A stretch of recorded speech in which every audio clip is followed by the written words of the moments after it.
আজকে নিউ ইয়র্কের প্রথম দিনের দুপুরবেলা সকালে দেখে নিয়েছি ওয়ার্ল্ড ট্রেড সেন্টার আর ফাইন্যান্সিয়াল ডিস্ট্রিক্ট।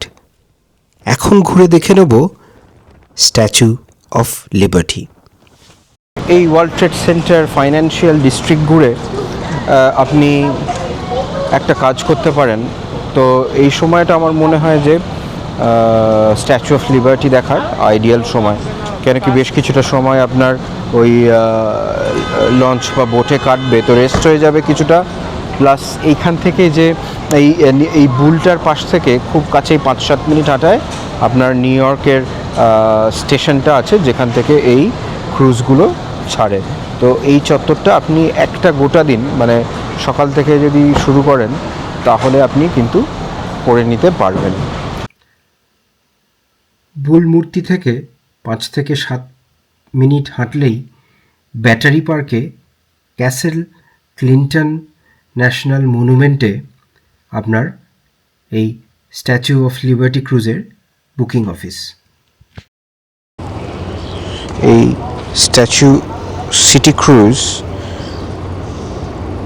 ওর টিকিটটাই কিন্তু আপনি কাটবেন, $26 নেবে। তো এটাই কিন্তু আপনার, এই যে এটা হচ্ছে কোম্পানি, এটাই কিন্তু আপনার অরিজিনাল অথরাইজড কোম্পানি। এছাড়া আর কোথাও টিকিট কাটবেন না। আপনার নৌকো ছাড়বে, লঞ্চ ছাড়বে, সেইটা করে দুটো আইল্যান্ড যাব, একটা হচ্ছে এলিস আইল্যান্ড আর একটা স্ট্যাচু অফ লিবার্টির আইল্যান্ড। তো লঞ্চে উঠে পড়েছি, এখান থেকে পেছনেই স্ট্যাচু অফ লিবার্টি দেখা যাচ্ছে। তো 20 মিনিট মতো বোধ হয় লাগে এখান থেকে পৌঁছতে। তো আর ক্রুজও আপনার ঘন্টায় 3টে মতো ছাড়ে। তো মাঝে মাঝে লাইন দিতে হয়, যদি সকাল সকাল আসেন লাইনটা কম পড়বে। বেলা যত বাড়বে টিকিট কাটার লাইন, তারপরে সিকিউরিটি, এখানে কিন্তু এয়ারপোর্ট স্টাইল সিকিউরিটি চেক হয়, সেই জন্য ভেতরে ছবি তুলে নিই। তো ওইগুলো করে কিন্তু বেশ অনেকটা টাইম আপনার চলে যাবে, তাই কিন্তু সকাল সকাল নিলে একটু বেটার হয়। এখানে আমরা সিটি ক্রুজের টাইম টেবিলটা দেখতে পাচ্ছি, আর ভেতরে যে বিভিন্ন ভাষায় অডিও গাইড পাওয়া যায় সেগুলোও কিন্তু লেখা আছে। এই লিবার্টি আইল্যান্ডে ঢুকে গেলাম। তো ম্যানহাটন থেকে 2.5 কিলোমিটার দূরে অবস্থিত এই লিবার্টি আইল্যান্ড, যেখানে স্ট্যাচু অফ লিবার্টির মূর্তিটি বসানো। তো নেমে অডিও গাইড পিক করার ব্যবস্থা আছে। আপনি যদি আপনার টিকিট দেখান তার মধ্যে অডিও গাইড ইনক্লুডেড, ওরা আপনাকে একটা অডিও গাইড দিয়ে দেবে। খুব সুন্দরভাবে বলে রাখা আছে এখানে আপনার কী কী অ্যাক্টিভিটি আছে। রেঞ্জার ট্যুর আছে, রেঞ্জার ট্যুরগুলো ফ্রি হয় আপনার। তো এরা ভলান্টিয়ার্সরা করে। মিউজিয়ামে যেতে পারেন। পেডেস্ট্রিয়ান ক্রাউন অ্যাক্সেস আছে, তারপরে এখানে রেস্টরুম, গিফট শপ এগুলোও আছে। তো আমি পেডেস্ট্রিয়ান আর ক্রাউন অ্যাক্সেস নিয়ে ছোট্ট একটা কথা বলে দেবো। এখানে ঘুরতে এলে আপনার 2 ধরনের অ্যাক্সেস আছে। একটা হচ্ছে জেনারেল অ্যাডমিশন, যেখানে আপনি যখন ইচ্ছে এই এলিস আইল্যান্ড আর লিবার্টি আইল্যান্ডে আসতে পারবেন। আর আরেকটা হলো পেডেস্ট্রিয়াল অ্যান্ড ক্রাউন অ্যাক্সেস, মানে মনুমেন্টের ভেতরে নানা জায়গায় আপনি বিভিন্ন লেভেলে উঠতে পারবেন। তো শীতকালে আমি যখন নিউ ইয়র্ক এসেছিলাম, তো আমি অনেকটাই উপরে উঠেছিলাম। আমি পেডেস্ট্রাল অ্যাক্সেসটা গিয়ে প্রায় ক্রাউনের কাছাকাছি গিয়েছিলাম। তার অনেকগুলো ভিডিও আছে, আমি চেষ্টা করব একটা ইন্টিগ্রেট করে দেওয়ার, যাতে আপনারা আইডিয়া পান যে উপরে উঠলে কীরকম লাগে। এর আগে প্রায় 20 তলা উঠেছি, এইবার আর উঠছি না। এই যে দেখতে পাচ্ছেন এই স্ট্যাচুটা গুস্তাভ আইফেলের তৈরি, যিনি আইফেল টাওয়ার তৈরি করেছিলেন। এর ডান হাতে রয়েছে জ্বলন্ত মশাল, যেটা নলেজ, ফ্রিডম এটাকে সিম্বলাইজ করে। আর বাঁ হাতে রয়েছে একটা বইয়ের মতো, যেটাকে ট্যাবলেট বলে। এটাতে রোমান অক্ষরে লেখা আছে 4th জুলাই 1776, যেদিন আমেরিকার ইন্ডিপেন্ডেন্স ডে ঘোষণা হয়েছিল। আমি আছি এখানে এই জুলাই মাসে 2026-এ এটা আমেরিকার ইন্ডিপেন্ডেন্স ডে 250 ইয়ার্সের সেলিব্রেশন, তাই কিন্তু খুব ইম্পর্টেন্ট এবং এই দেশে জুড়ে কিন্তু এটা সেলিব্রেশন চলছে। স্ট্যাচু অফ লিবার্টির মাথায় দেখবেন একটি মুকুট রয়েছে এবং সেখানে 7টা কাঁটা। এই কাঁটার প্রতীক কী বলুন তো? এই 7টা কাঁটা 7টা কন্টিনেন্টকে সিম্বলাইজ করে এবং তাদের প্রসপেরিটি ও পিস এগুলো কিন্তু রিপ্রেজেন্ট করে। আপনি উপরে উঠলে দেখতে পারবেন এর পায়ের কাছে কিছু ভাঙা শেকল রয়েছে। সেটার সিগনিফিকেন্স হলো পরাধীনতা থেকে বেরিয়ে আসা। এটা কিন্তু বাইরে থেকে দেখতে পাওয়া মুশকিল, দূরে বোট রাইড বা আপনি যদি ওপরে ওঠেন সেইখান থেকে আপনি কিন্তু এটা ভালো দেখতে পাবেন। তো স্ট্যাচু অফ লিবার্টির সামনে থেকে অতটা বড় না লাগলেও 151 ফুট কিন্তু ওর উচ্চতা। এরপর যদি পেডেস্টালের হাইটটাও ধরেন তাহলে প্রায় 305 ফুট এর কাছাকাছি কিন্তু এর হাইট। আমি একবার ঠান্ডার সময় নিউ ইয়র্ক এসেছিলাম, তখন আমি পেডেস্ট্রাল রিজার্ভটা কিন্তু ভিজিট করেছিলাম। তো পেডেস্ট্রাল রিজার্ভের টিকিট কিন্তু ইজিলি পাওয়া যায়। শুধু ক্রাউন রিজার্ভটা 3 মাস আগে যখন টিকিট রিলিজ করে সাথে সাথে সোল্ড আউট হয়ে যায়। 215টা স্টেপ উঠতে হবে, 20 থেকে 25 মিনিট মতো টাইম লাগে। আর আপনি যদি ফিটনেস ভালো থাকে তাহলে 15 মিনিটে উঠে যেতে পারবেন।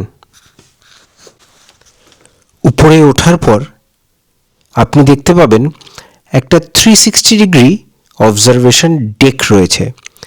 সেখান থেকে নিউ ইয়র্ক হারবার, ম্যানহাটনের স্কাইলাইন, এলিস আইল্যান্ড এবং চারপাশে হাডসন বের নীল জলরাশি কিন্তু আপনাকে মুগ্ধ করবে। মাথাটা তুলে তাকালেই আপনি দেখতে পারবেন লেডি লিবার্টি। তার মূর্তিটা যে কতটা বড় এই লেভেল থেকে কিন্তু সেটা খুব ভালো করে বোঝা যায়। এরপর চট করে গিফট শপে একটা ঢু মেরে নিলাম। স্ট্যাচু অফ লিবার্টি লেখা কিছু গেঞ্জি, বাচ্চাদের জন্য অনেক ভালো ভালো জিনিস আছে কিন্তু।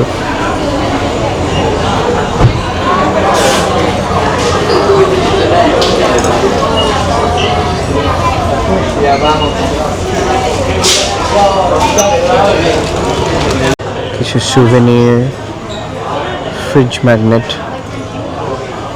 এগুলো রাখা আছে। বিশাল বড় গিফট শপ, বই, ম্যাগনেট, গেঞ্জি, যেরকম আপনার মনে ধরে, মাগ, শট গ্লাস, সফট টয়, সব রকম আপনি কিনতে পারবেন। এখানে বেস্ট সেলার বলে আবার কিছু রেখে দিয়েছে।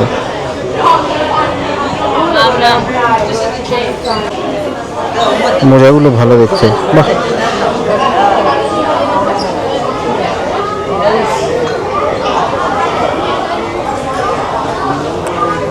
Not your average socks.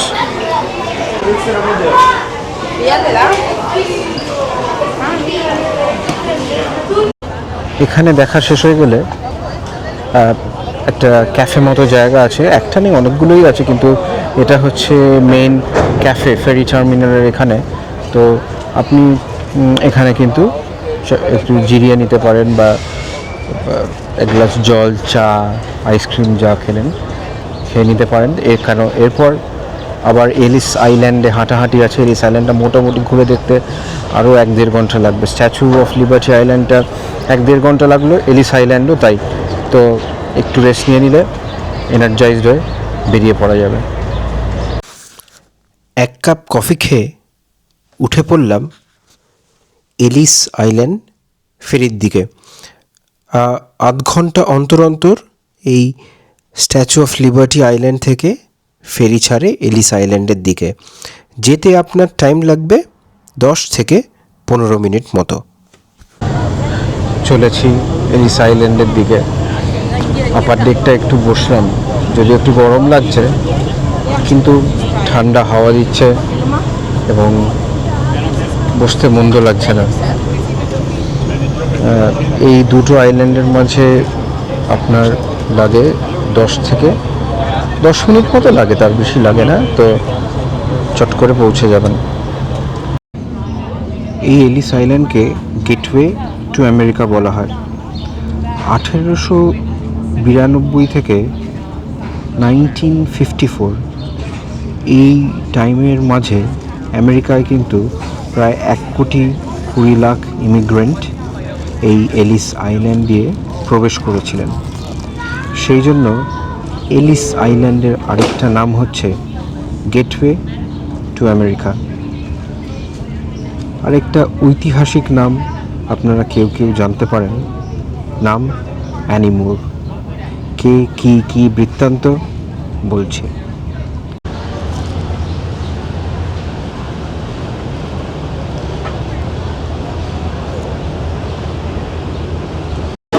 তো এই যে বললাম যে 1,20,00,000 ইমিগ্রেন্ট এসেছিলেন, এর বেশিরভাগ এসেছিল ইটালি, পোল্যান্ড, আয়ারল্যান্ড, এই ইউরোপের বিভিন্ন দেশ থেকে এখানে এসে কিন্তু ওরা সেটেল করে। তখন আসতে সময় লেগে যেত 2 থেকে 3 সপ্তাহ। টাইটানিক গল্পে আপনারা নিশ্চয়ই সেই যাত্রার একটা আন্দাজ পেয়েছেন। বড়লোকরা, মধ্যবিত্তরা যাদের স্বপ্নের খোঁজে আমেরিকা যাচ্ছে, তারা কি করে আসতেন। এইবার আপনাকে বলি অ্যানি মুরের গল্প।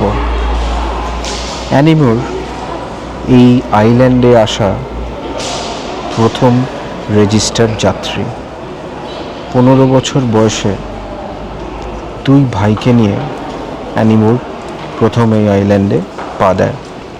1892 সালের 1 জানুয়ারি অ্যানি মুর কিন্তু এখানে আসেন এবং তাকে সম্মান জানাতে অ্যানি মুরের একটা ব্রোঞ্জের স্ট্যাচু কিন্তু এলিস আইল্যান্ডে রাখা রয়েছে।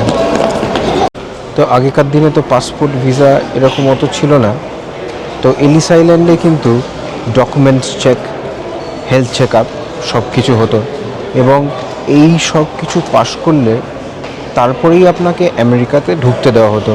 এরকম নয় যে জাহাজে করে এলাম, ঢুকে পড়লাম, এরকম না। তো এইগুলো সব কিছু অফিসাররা স্যাটিসফাইড হলে তারপরে ওনারা আপনাকে ঢুকতে দিতেন। সেই জন্য আবার বলছি, এটাকে গেটওয়ে টু আমেরিকা বলা হতো। এখানেই বুঝতে পারতেন যে আপনি ঢুকতে পারবেন না, আপনাকে ফেরত পাঠিয়ে দেওয়া হবে। আমি যেই হলে দাঁড়িয়ে আছি, আমার পেছনে যেই হলটা দেখছেন, এইটা হচ্ছে আপনার সেই গ্রেট অ্যারাইভাল হল। এইখানে নিমেষে আপনার ভবিষ্যৎ কিন্তু নির্ধারণ হয়ে যেত। এখানে যেটা হতো, একটা মেডিকেল এক্সামিনেশন হতো।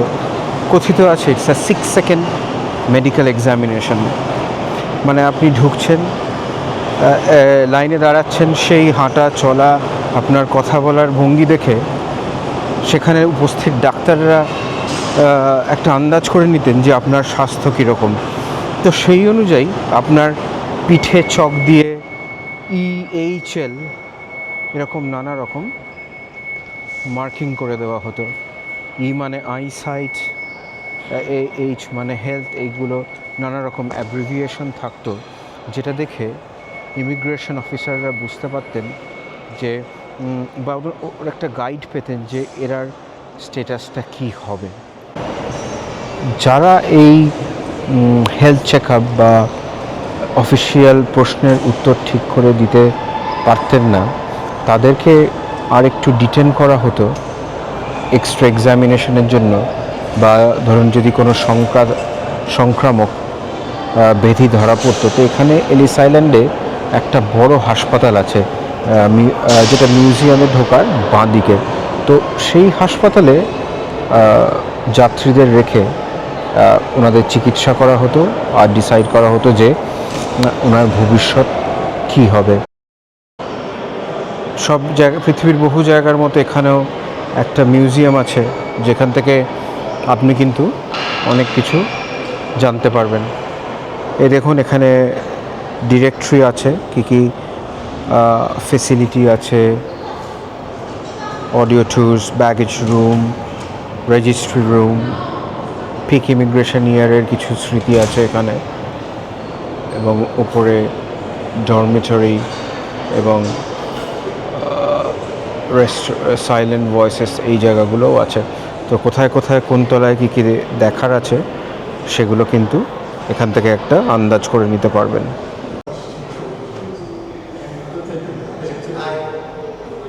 The rules are the rules, and I didn't follow the rules. But he was nice enough not to yell at me.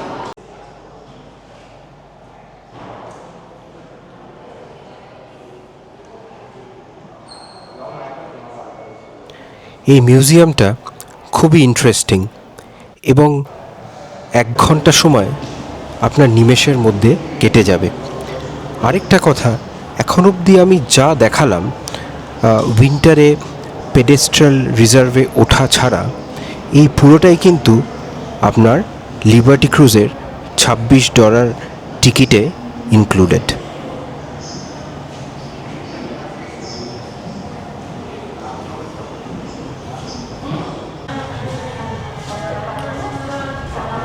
Diary, important document, postcard.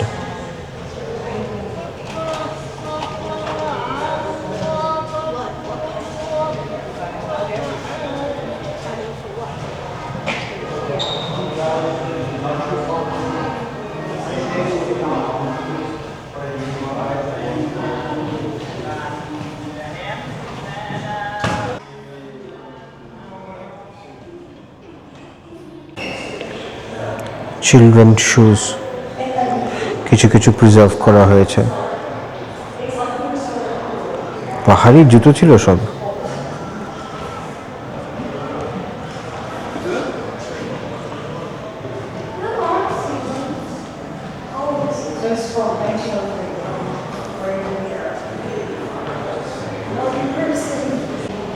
Well, I came to America because I heard the streets were paved with gold.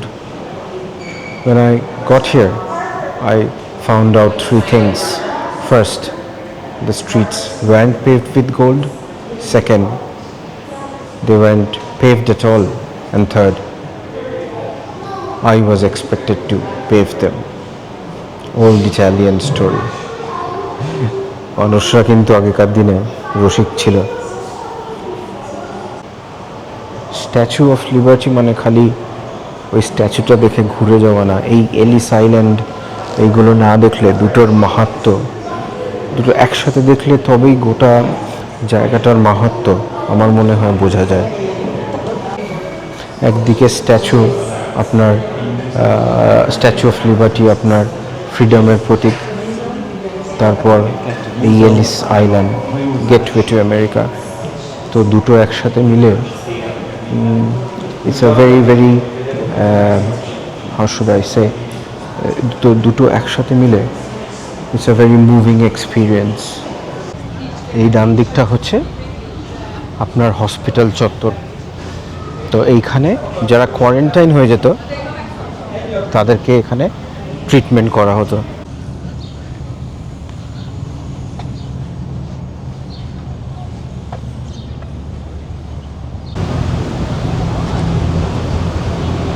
তো এখানেও দুটো জায়গায় যাওয়া যায়, একটা হচ্ছে new York, একটা new jersey. তো ঠিক দিকের এটাই উঠবেন। এটা আমার 3য় ইউটিউব ভিডিও। তা আপনারা যদি একটু ফিডব্যাক দেন যে আপনাদের কেমন লাগছে দেখতে, তাহলে কিন্তু আমার খুব ভালো লাগবে। দেখতে থাকুন।